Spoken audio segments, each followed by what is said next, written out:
বলেন ওয়ালিল্লাহি আলাল নাসি হিজ্জুল বাইত মান ইসতাতাআ ইলাইহি সাবিলা ওয়া মা কাফারা ফাইন্নাল্লাহা গানিয়্যুন আনিল আলামিন।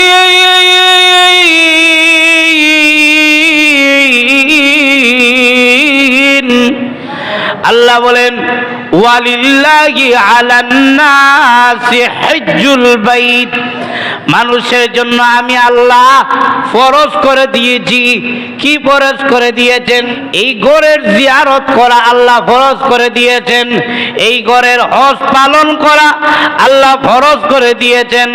আল্লাহ বলেন মান ইসতাতা ইলাইহি সাবিলা, সবার জন্য আল্লাহ এই ঘরের হজ পালন করা মহান আল্লাহ ফরজ করেন নাই। আল্লাহ বলেন মান ইসতাতা ইলাইহি সাবিলা, যাদের সামর্থ্য আছে তারা যেন আমি আল্লাহর ঘরে হেফাজত করে এবং আমি আল্লাহর ঘরের হজ পালন করে। আর যারা পালন করবে না, ওয়া মা কাফারা ফাইন্নাল্লাহা গানিয়্যুন আনিল আলামিন। আল্লাহ বলেন আমার ঘরের জিয়ারত যারা করতে চাইবে না, সামর্থ্য থাকার পরও, টাকা থাকার পরও, যোগ্যতা থাকার পরও আল্লাহ বলেন যারা আমার ঘরের হজ পালন করবে না, আল্লাহ বলেন এতে আমার কোনো ক্ষতি নাই, কারণ আমি মহান আল্লাহ বিশ্ব জগতের কারো প্রতি মুখাপেক্ষী নয়।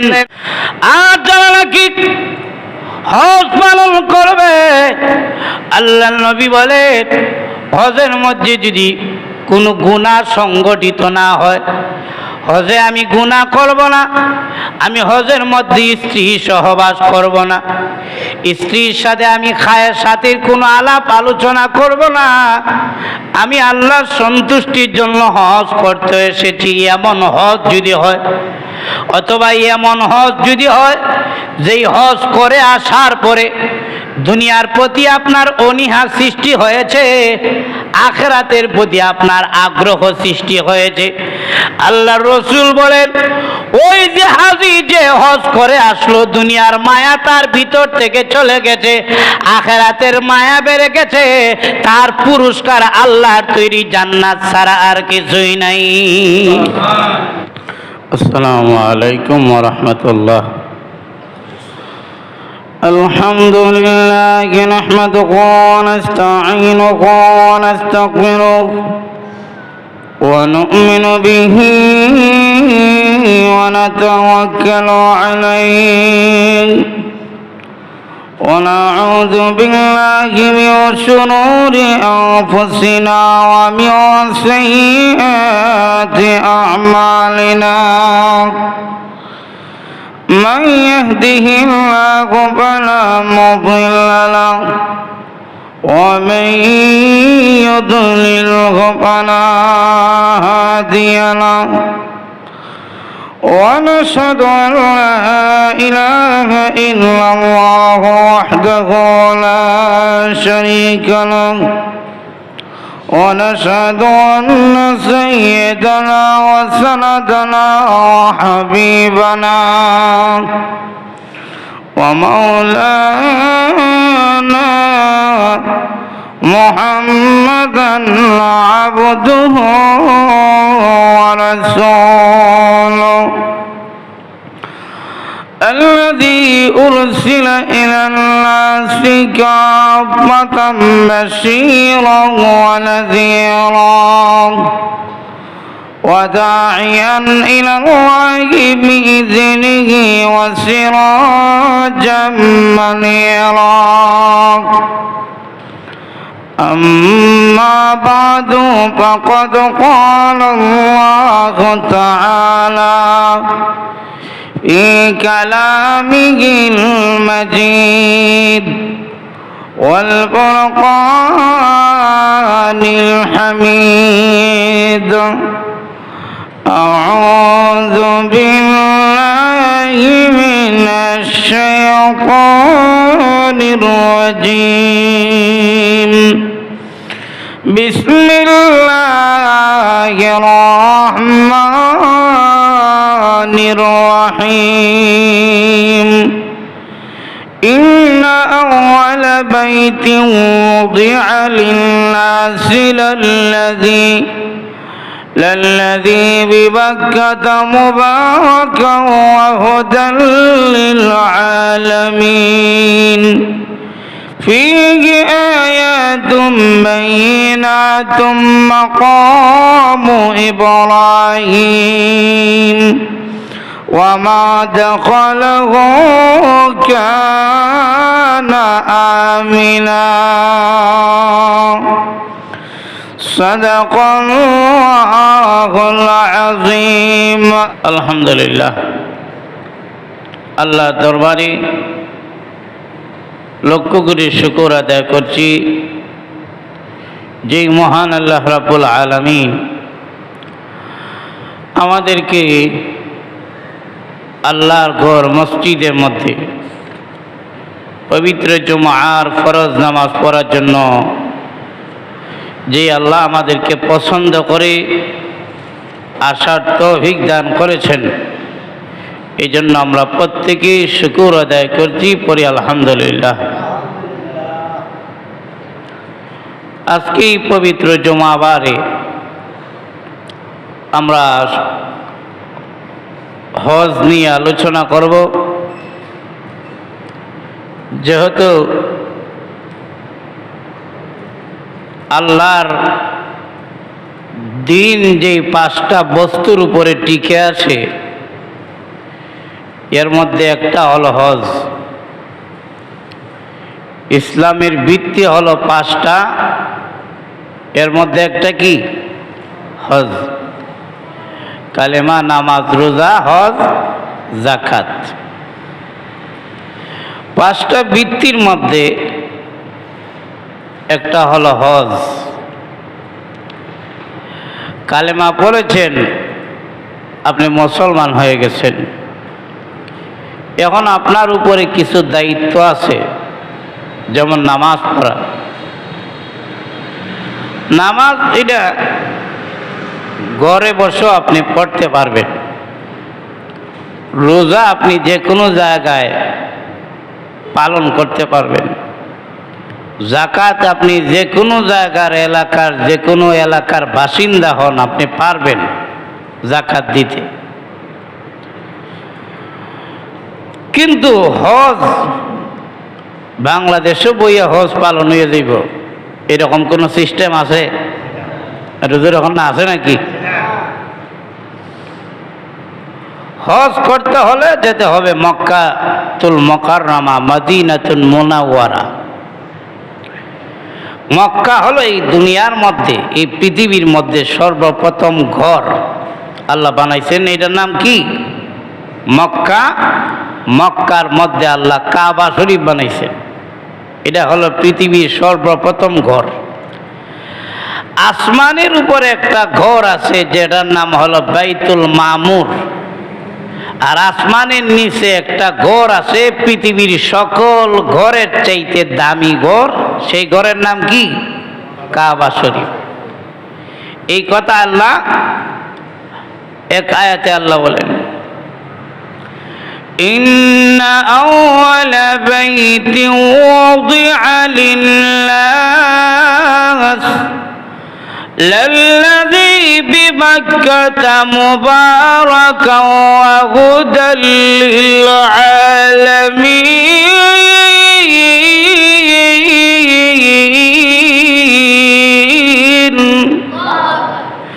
আল্লাহ বলেন, ইন্না আউয়ালা বাইতি ওয়াদিআ লিন্নাস, মানুষের জন্য মহান আল্লাহ সর্বপ্রথম ঘর নির্মাণ করেছেন কাবা শরীফ। বিবাক্কাতা মুবারাকা ওয়া হুদাল লিল আলামিন। এটা আছে কই? মক্কা শরীফে আছে। কেন আল্লাহ এই কাবা শরীফ বানাইলেন? আল্লাহ বলেন, ওয়া হুদাল লিল আলামিন।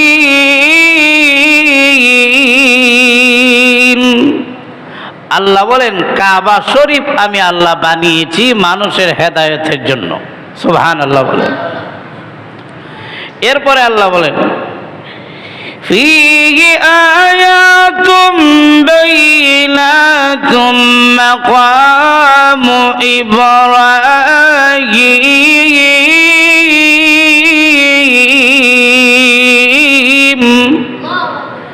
আল্লাহ বলেন এই কাবা শরীফের পাশে আছে মাকামে ইব্রাহিম। সুবহানাল্লাহ বলেন।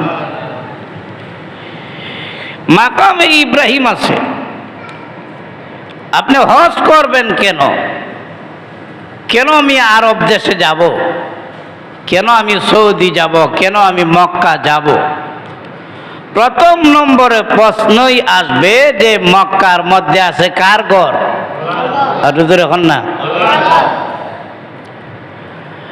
আপনি আমি যখন নামাজ পড়ি, নামাজের মধ্যে সবাই যারাই আমরা নামাজের মধ্যে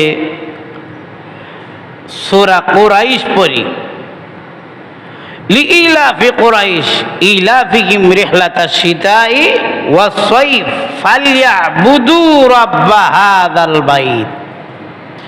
ফালইয়াবুদু ইবাদত করতেছি রাব্ব হাযাল বাইত, এই ঘরের মালিকের। এই ঘরের মালিকের মানে এই যে আয়াত, এই ঘরের মালিকের এটা ডাইরেক্ট সরাসরি হলো কাবা ঘর। সুবহানাল্লাহ। কিন্তু এইখানের মধ্যে যদি আপনি ইবাদত করেন এই আয়াতের সাথে কিন্তু কাবা ঘর মিলে না। কিন্তু কাবা ঘরে যদি কি আপনি 2 রাকাত নামাজ পড়েন আর বলেন ফালইয়াবুদু রাব্ব হাযাল বাইত,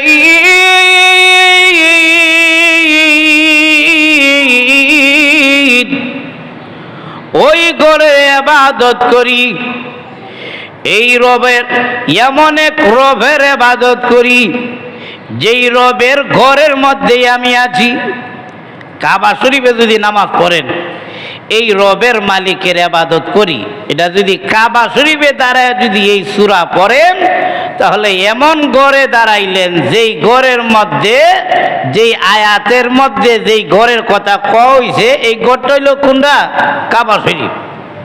তখন আপনার আন্তরিকতা বেড়ে যাবে। আপনি যদি বাংলাদেশের মধ্যে নামাজের মধ্যে দ্বারা যদি বলেন ফালইয়াবুদু রাব্ব হাযাল বাইত, এই ঘরের মালিকের ইবাদত করি, আয়াতে বলতে পারেন কিন্তু এই ঘর তো আপনার কাছে নাই। আর আপনি যখন কাবা শরীফের মধ্যে আপনি এই আয়াত পড়বেন, এই আয়াতের সাথেই আল্লাহর ঘর আপনার সামনে দাঁড়ায়া থাকবে। তখন আন্তরিকতা বাড়বে না কমবে? আরো জোরে এখন না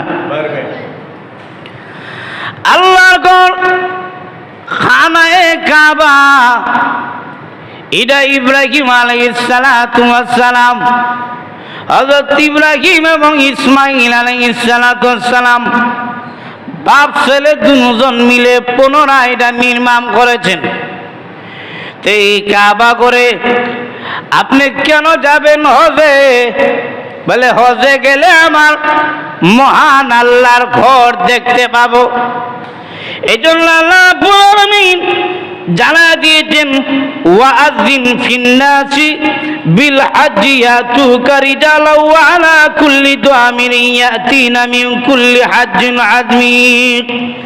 আল্লাহ বলেন এটা এমন একটা ঘর যেই ঘরের মধ্যে মানুষ উটের উপর সওয়ার হয়ে আসবে, এরপরে ঘোড়ার উপর সওয়ার হয়ে আসবে, গাধার উপরে সওয়ার হয়ে আসবে, বিমানের উপরে সওয়ার হয়ে আসবে। ওই ঘরটা দেখার জন্য ওই ঘরের নাম হলো কাবা। সুবহানাল্লাহ। তো আপনি হজ করবেন কেন? প্রথম নম্বর হলো হজ করার কারণ হলো আমি কাবা শরীফ দেখব। কাবা শরীফ এটা ডাইরেক্ট কার ঘর? আর যখন না আল্লাহর ঘর। এই পৃথিবীতে যখন রহমত নাজিল হয় সর্বপ্রথম রহমত নাজিল হয় কাবা শরীফের মধ্যে। এরপরে দিক দিগান্তে যত মসজিদ আছে সব মসজিদের মধ্যে রহমত নাজিল হয়, কিন্তু সর্বপ্রথম রহমত নাজিল হয় কাবা শরীফের মধ্যে। এই জন্য আপনি হজ করবেন আল্লাহর ঘর দেখার জন্য।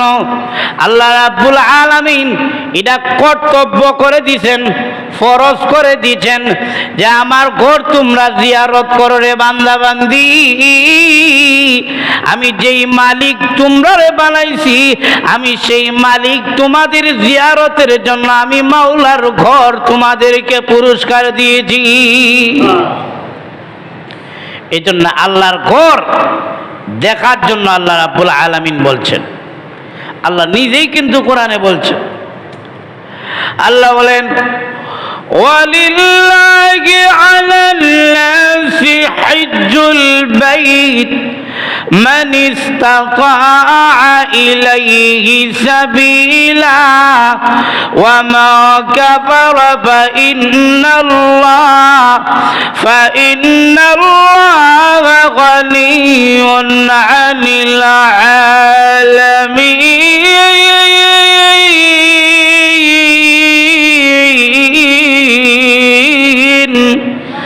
আল্লাহ বলেন ওয়ালিল্লাহি আলান নাসি হিজ্জুল বাইত, মানুষের জন্য আমি আল্লাহ ফরজ করে দিয়েছি।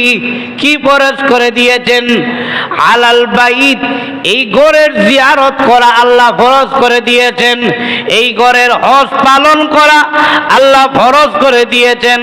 আল্লাহ বলেন মান ইসতাতা ইলাইহি সাবিলা, সবার জন্য আল্লাহ এই ঘরের হজ পালন করা মহান আল্লাহ ফরজ করেন নাই। আল্লাহ বলেন মান ইসতাতা ইলাইহি সাবিলা, যাদের সামর্থ্য আছে তারা যেন আমি আল্লাহর ঘরের হেফাজত করে এবং আমি আল্লাহর ঘরের হজ পালন করে। আর যারা পালন করবে না, ওয়া মা কাফারা ফাইন্নাল্লাহা গানিয়্যুন আনিল আলামিন। আল্লাহ বলেন আমার ঘরের জিয়ারত যারা করতে চাইবে না, সামর্থ্য টাকার পরও যোগ্যতা টাকার পরও আল্লাহ বলেন যারা আমার ঘরের হজ পালন করবে না, আল্লাহ বলেন এতে আমার কোনো ক্ষতি নাই, কারণ আমি মহান আল্লাহ বিশ্ব জগতের কারো প্রতি মুখাপেক্ষী নয়। তাহলে এই আয়াতে আল্লাহ বললেন ওয়ালিল্লাহি আলান নাসি হিজ্জুল বাইত মান ইসতাতাআ ইলাইহি সাবিলা। আল্লাহ বলেন আমি আল্লাহ, মনে করেন এটা আল্লাহর একটা নির্দেশ। আল্লাহ বলতেছেন তোমরা আমার সন্তুষ্টির জন্য আমি আল্লাহর ঘরটারে তোমরা জিয়ারত করবা, এটা আমি আল্লাহ আবশ্যক করে দিয়েছি, ফরজ করে দিয়েছি, সবার উপর নয়। আল্লাহ বলেন মান ইসতাতাআ ইলাইহি সাবিলা, যাদেরকে আমি আল্লাহ সামর্থ্য দিয়েছি তাদেরকেই আল্লাহ নির্দেশ দিয়েছেন আল্লাহর ঘর জিয়ারত করার জন্য, অর্থাৎ হজ করার জন্য। বলেন তো দেখি, হজ কি সবার প্রতি ফরজ নাকি যাদের সামর্থ্য আছে? এখন যাদের সামর্থ্য আছে তারা যদি হজ করে না, আল্লাহ বলেন আমার কোনো ক্ষতি নাই।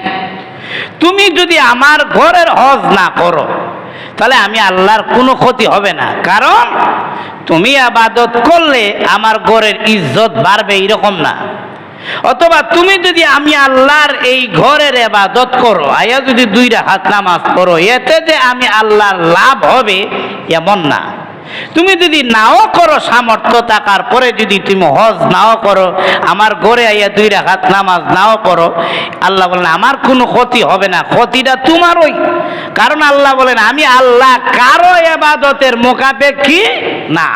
ইবাদত তুমি করলে তোমার লাভ, ইবাদত তুমি না করলে তোমার ক্ষতি।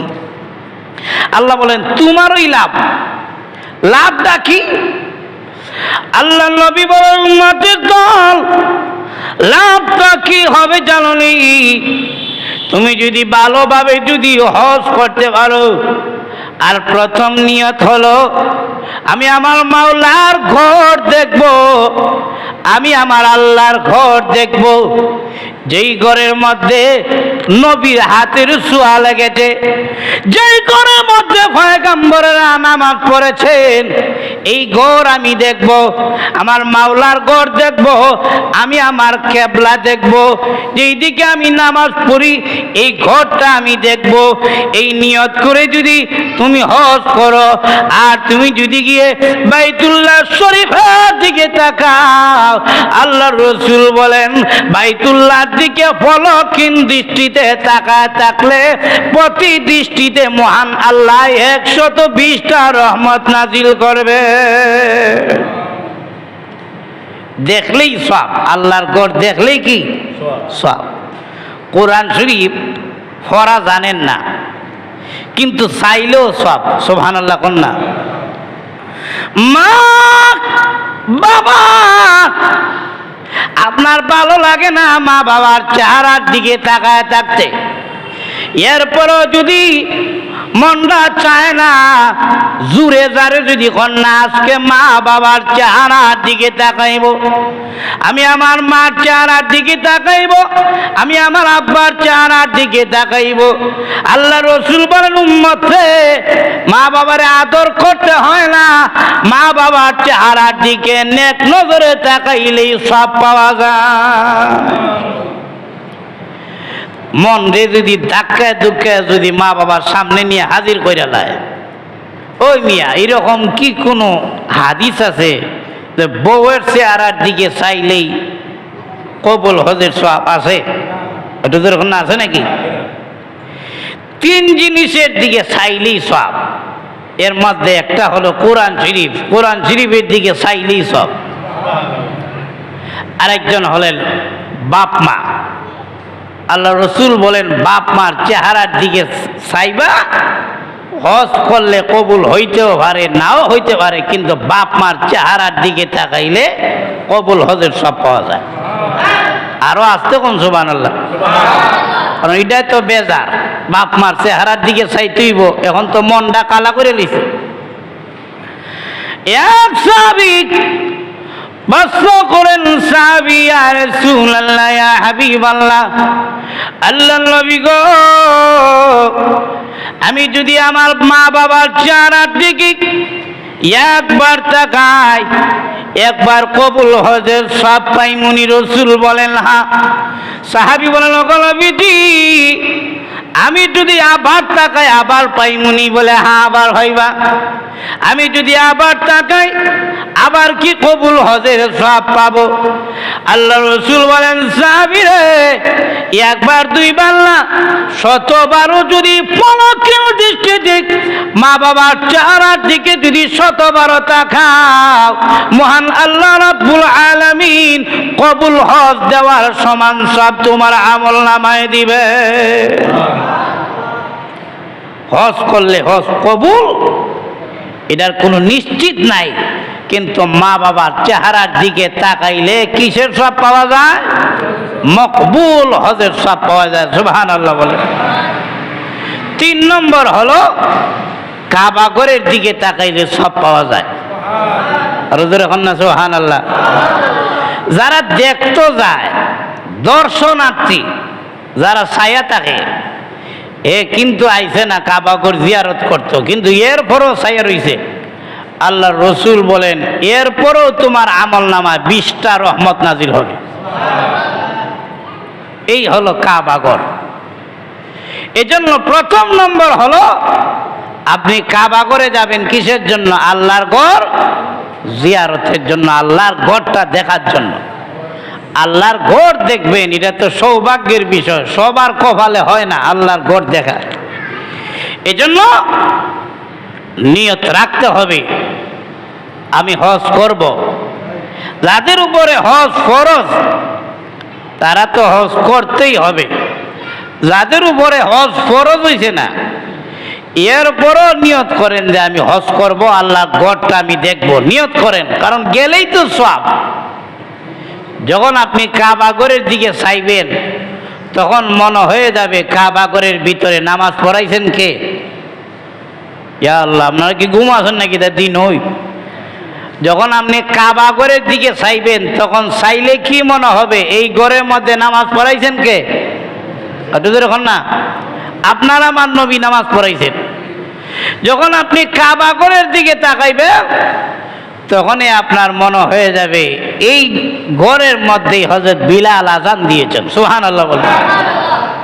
যখন আপনি ইমামের পিছনে গিয়ে দাঁড়াইবেন, এই ইমাম তুমি এমন জায়গায় দাঁড়াইয়া নামাজ পড়াইতেছো যেই জায়গার মধ্যে নবীজি দাঁড়াইয়া নামাজ পড়াইছেন।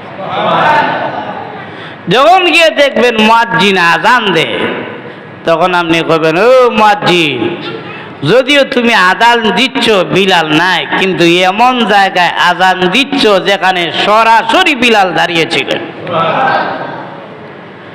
যখন ইমাম সাহেব সালাম ফিরাইয়া ঘুরে আপনার দিকে বইব তখন আপনার মনে হবে যেন এটা একটা নবীজির মজলিস। আর যখন না সুবহানাল্লাহ।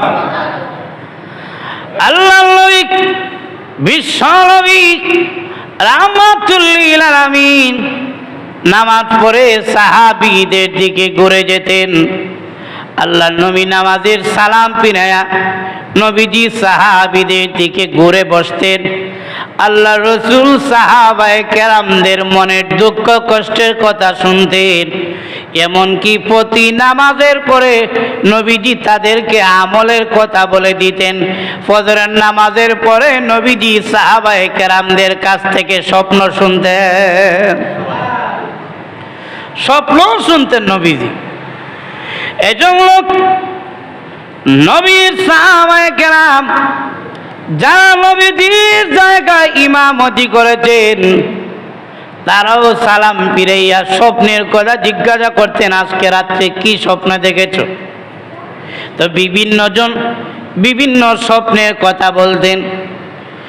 ভাইরা আমার, আপনি যখন আল্লাহর ঘরের দিকে তাকাবেন, আল্লাহর ঘরের দিকে যখন ফলকহীন দৃষ্টিতে তাকায় থাকবেন, আল্লাহর ঘর কাবা শরীফ, যে ঘরের প্রতি নবীজির অগাধ মায়া ছিল, অত্যন্ত পরিপূর্ণ মায়া ছিল।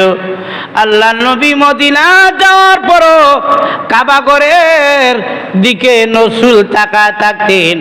রাসূল মনে মনে চিন্তা করতেন আর উপর দিকে তাকায় তাকায়া নবীজি চোখের পানি ছেড়ে দিয়ে কাঁদতেন আর বলতেন, আল্লাহ আমার জন্মভূমি ফালাই এসেছি, যেই জন্মভূমির মধ্যে কাবা শরীফ আছে, আল্লাহ আপনি আমার কেবলারে ফিরাইয়া দেন, আল্লাহ কাবা শরীফ কেবলা বানায়া দেন। আপনি আর আমি যখন কাবা শরীফের দিকে তাকায় তাকায়া চোখের পানি ছেড়ে দিয়ে কাঁদবো, আল্লাহ রসুল বলেন, উম্মত রে, দরদ নিয়ে যদি তুমি ওই সময় কাবার দিকে তাকাইতে পারো, মহান আল্লাহ রাব্বুল আলামিন তোমার গুনারে মাফ করতে থাকবে। এই জন্য আপনি হজ করবেন আল্লাহর ঘরটা দেখার জন্য। আল্লাহর ঘর দেখা এটা নসিবের ব্যাপার, সবার কপালে এটা জুটে না। এই জন্য আমার আল্লাহ রাব্বুল আলামিন বলেন, ওয়ালিল্লাহি আলান নাসি হজ্জুল বাইতি মান ইসতাতাআ ইলাইহি সাবিলা। সন্তানকে যেইভাবে মা বাবা আদর করে বুঝায় বুঝায় বলে, বাবারে আর দুষ্টামি করিস না, আর রাস্তাঘাটে আড্ডা মারিস না, যা একটু গিয়ে আল্লাহর ঘরের সাথে সাক্ষাৎ কর, একবার গিয়ে দেখ আল্লাহর ঘরের মধ্যে বইয়া একটু ইবাদত কর, একবার গিয়ে মসজিদটা দেখ। সারাদিন তুই দোকানের মধ্যে ছিলি, সারাদিন আড্ডাখানায় ছিলি, সারাদিন জমি জামা দেখেছো, সারাদিন জমির ফসল দেখেছো, একবার যা মসজিদটা গিয়ে একটু দেখ, সেজদার মধ্যে একটু যা দেখ, মসজিদে গিয়ে কেমন আরাম লাগে, কেমন ভালো লাগে। মসজিদটা তো তুই দেখলি না সারাদিনে একবার। আল্লাহ দুনিয়ার মানুষদেরকে বলছেন, ও দুনিয়ার মানুষেরা, সারা জীবন তো তুমি বাংলাদেশের মধ্যে তুমি ছিলে, সারা জীবন আমেরিকার মধ্যে ছিলে, তুমি সারা জীবন তুমি পাকিস্তানের মধ্যে ছিলে, বান্দা বান্দি রে, একবার নিয়ত কর আমার ঘরটা একবার দেখবি। আমার ঘরটার দিকে যদি তুই তাকায় থাকছে, আমি আল্লাহ রহমত নিয়ে বসে আছি, তোর উপরে রহমত নাজিল করব। আল্লাহ কেমন জানি অভিভাবকের মতোই আল্লাহ বলছেন, বান্দা আয় আমার ঘরটা একটু দেখে যা। সুবহানাল্লাহ বলেন না? এজন্য সামর্থ্য থাকলে হজ করা চাই। আপনার প্রয়োজনের অতিরিক্ত যদি এমন টাকা থাকে যেই টাকা দিয়ে আপনি হজ করতে পারবেন, হজ করেন। আর যদি না করেন তাহলে তো বিরাট বড় গুনাহ হবে। এজন্য এক লোক নবীজি একটা নসিহত করছেন আর বলছেন যে আমার উম্মতের মধ্যে রসুল ধমকি দিয়ে বলছেন যারা হজ করে না, রসুল বলেন সামর্থ্য থাকার পরেও যারা হজ করে না, রসুল বলেন হে ইহুদি হইয়া মরক না খ্রিস্টান হইয়া মরক, রসুল বলেন এটা আমার দেখার বিষয় না। নাউজুবিল্লাহ। আপনি রসুলের বদয়া নিবেন, হজ না করলে এমন হইতারে ইহুদি মরতারে, খ্রিস্টান হইয়া কি করতে পারেন, মরতে পারেন। এই জন্য সামর্থ্য থাকার পরে হজ করার দরকার, অবশ্যই দরকার। আল্লাহর ঘর দেখা আগ্রহ ভিতরে সৃষ্টি করার দরকার। আল্লাহর ঘরটা আমি দেখব, এই আগ্রহ সৃষ্টি করেন। ভাইরা আমার, শুধু তা না, আল্লাহ রসুল বলেন উম্মতরা ভালোভাবে যদি আল্লাহর সন্তুষ্টির জন্য যদি তোমরা কেউ হজ পালন করো, একমাত্র আমার আল্লাহর সন্তুষ্টির জন্য আমি হজ পালন করব। আর যদি হজে কোনো গুনাহ না করো, অযথা যদি কোনো কথা না বলো, হজের নিয়ম কানুন মেনে যদি রসুল বলে আমার কোন উম্মত যদি হজের নিয়ম কানুন মেনে হজ পালন করে, আল্লাহ রসুল বলেন, এবং যদি এমন হয় হজ পালন করে হজের নিয়ম কানুন মেনে সে কোনো গুনাহ করে না, আল্লাহ রসুল বলেন সে দেশে যখন ফিরবে নবাগত নতুন শিশু মতো নিষ্পাপ হয়ে ফিরবে। আল্লাহ রসুল আরো জানায় দিয়েছেন, আল্লাহ নবী বলেন একটা উমরা যারা করবে, উমরার কথা প্রথমেই এই হাদিসের মধ্যে এনেছেন। আল্লাহ রসুল বলেন উমরা যারা করবে, হজ যাদের উপরে ফরজ তারা আবার উমরা করলে সারত না। কথা বুঝলেন নেই? যাদের উপরে হজ ফরজ তারা উমরা করলে সারবো নাকি? রোজের এখন না সারবো, সারত না। হজ করার টাকা আছে, সামর্থ্য আছে, এখন আপনি গরিব হয়ে গেছেন গা, এরপরও আপনার উপরে হজ করা ফরজ রয়ে গেছে। যখন না সুবহানাল্লাহ, এটা কইেন না আল্লাহ ধাক্কায় দিয়ে দিছে আমাদের উপরে, জুলুম করছে বলে জুলুম না, আল্লাহ চায় আপনারে টাইম না তার ঘরের কাছে নিয়ে যাইত। আর যখন না সুবহানাল্লাহ। যারা উমরা করবে, আল্লাহ রসুল বলেন এই বছর যদি উমরা করে আর যদি নিয়ত করে আমি সামনে বছর উমরা করব, মাঝখানের সময় যতটুকু সময় থাকে পিছনের এতটুকু সময়ের গুনাহ মহান আল্লাহ উমরা করার কারণে মাফ করে দেয়। আর যারা নাকি হজ পালন করবে, আল্লাহ নবী বলে হজের মধ্যে যদি কোনো গুনাহ সংগঠিত না হয়, হজে আমি গুনাহ করব না, আমি হজের মধ্যে স্ত্রী সহবাস করব না, স্ত্রীর সাথে আমি খায়ের সাথীর কোনো আলাপ আলোচনা করব না, আমি আল্লাহর সন্তুষ্টির জন্য হজ করতে এসেছি, এমন হজ যদি হয়, অথবা এমন হজ যদি হয় যেই হজ করে আসার পরে দুনিয়ার প্রতি আপনার অনীহা সৃষ্টি হয়েছে, আখিরাতের প্রতি আপনার আগ্রহ সৃষ্টি হয়েছে, আল্লাহ রসুল বলেন ওই যে হাজি যে হজ করে আসলো, দুনিয়ার মায়া তার ভিতর থেকে চলে গেছে, আখিরাতের মায়া বেড়ে গেছে, তার পুরস্কার আল্লাহর তৈরি জান্নাত ছাড়া আর কিছুই নাই।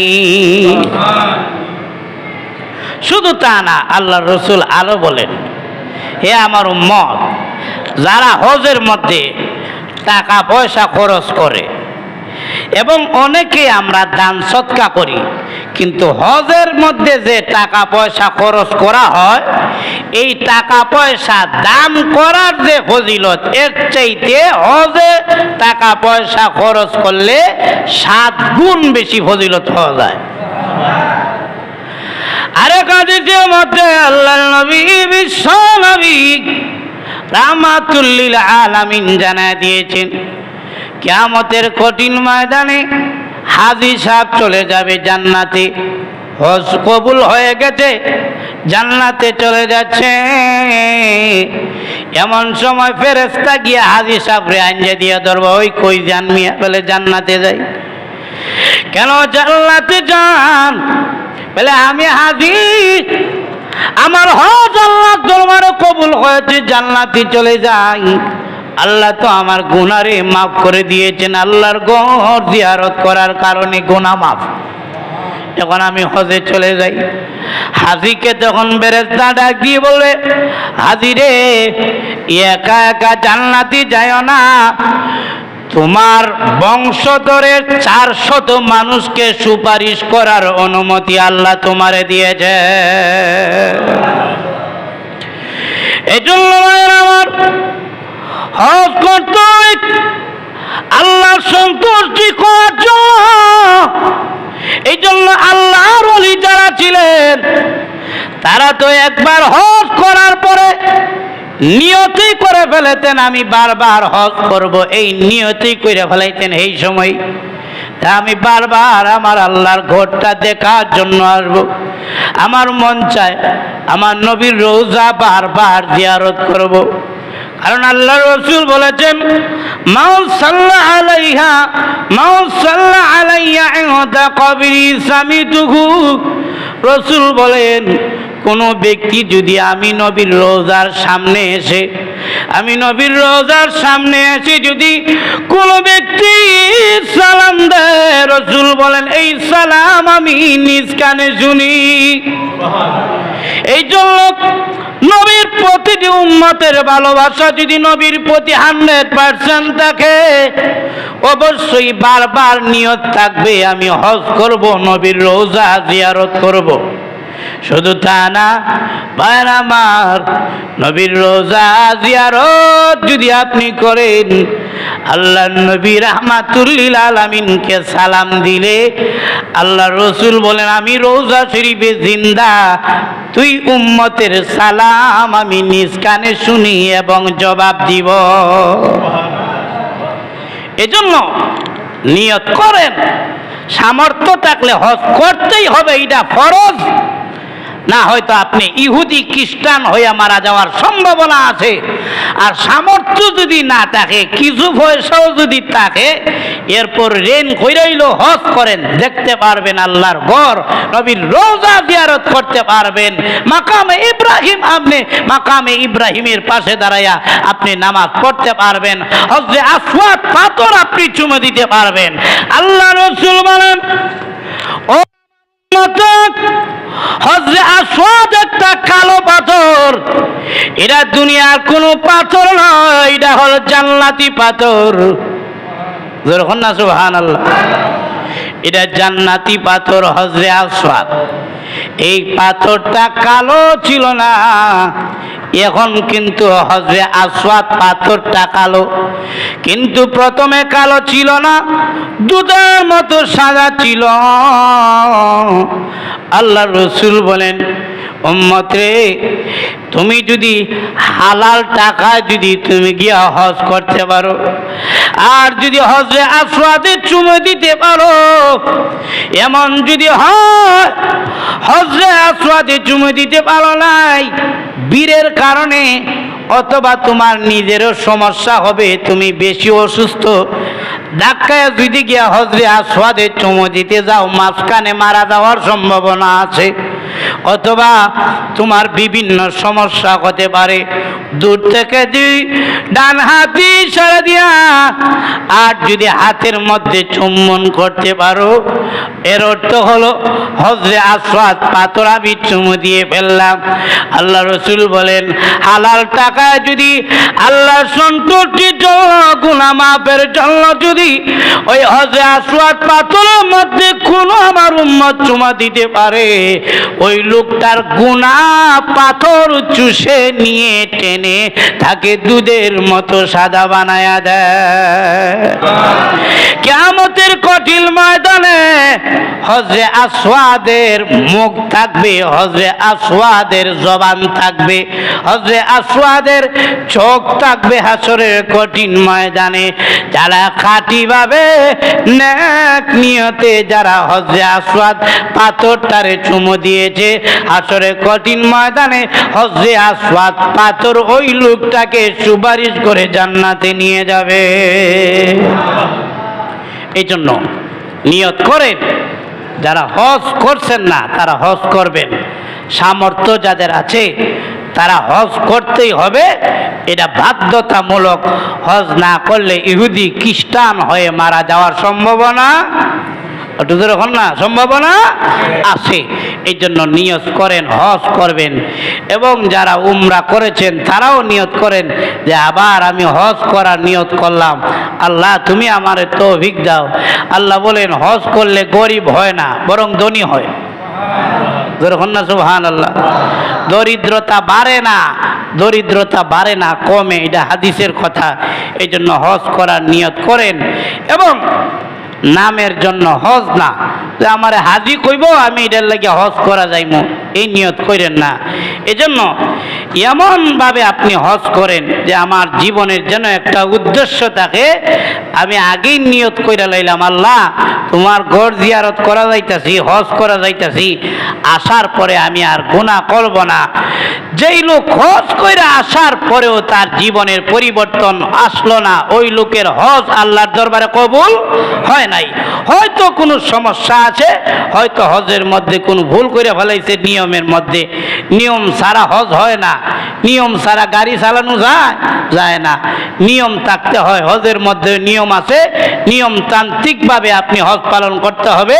আর হালাল পয়সা থাকতে হবে, ঋণ থাকলে পরিশোধ করতে হবে এবং হজের নিয়মে হজ পালন করতে হবে। আল্লাহ পাক আমাদের প্রত্যেক ভাইকে আল্লাহর ঘর এবং নবীর রওজা জিয়ারতের সুযোগ আল্লাহ আমাদের সবাইকে দান করুন। সবাই বলে আমিন। ওয়া আখির দাওয়াকুম আলহামদুলিল্লাহি রাব্বিল আলামিন।